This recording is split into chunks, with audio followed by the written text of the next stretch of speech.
No? Ito mga sir, bali ano panel gauge ng Toyota Corolla, bali ang nagpagawa sa akin si sir, yan si sir. Yan, shout out sir.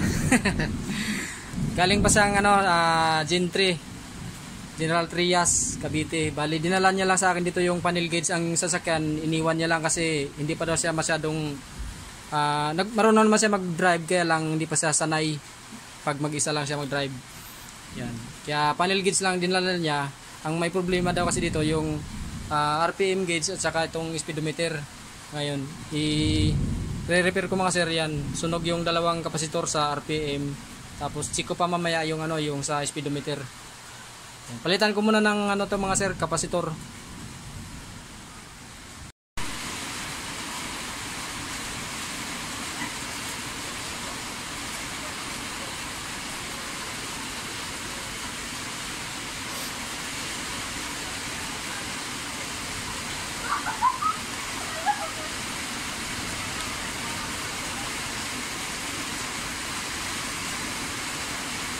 Yung mga sir, bali bago na yung kapasitor ng RPM gauge ni sir.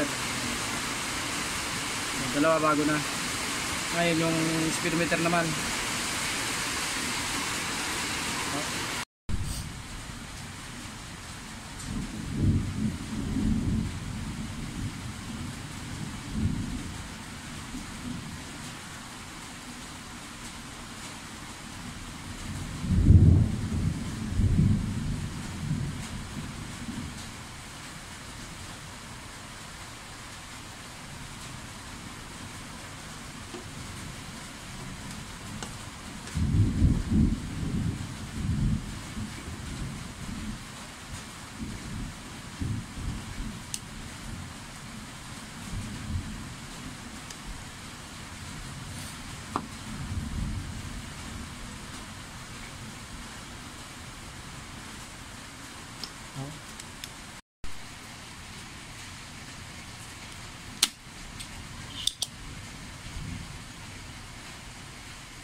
Parang kagabi ka lang din yata nag-message sa akin sir, no?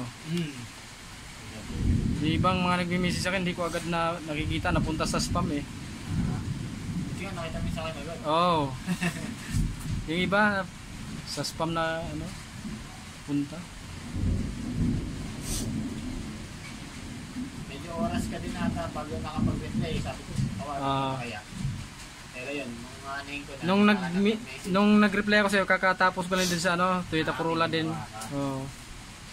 So, ginawa din ako kahapon. Toyota Corolla din, yung pula dun sa nadaanan mo. Yung ito. Oo. Matic din yun. Ito sir, manual matic. Sa akin? Manual. Marami. Sir, sunodin. Murado na nga sir, hindi na mabasa yun. Naka na mabasa. Ito yung indicator ng pag wala ka na talagang makita, no?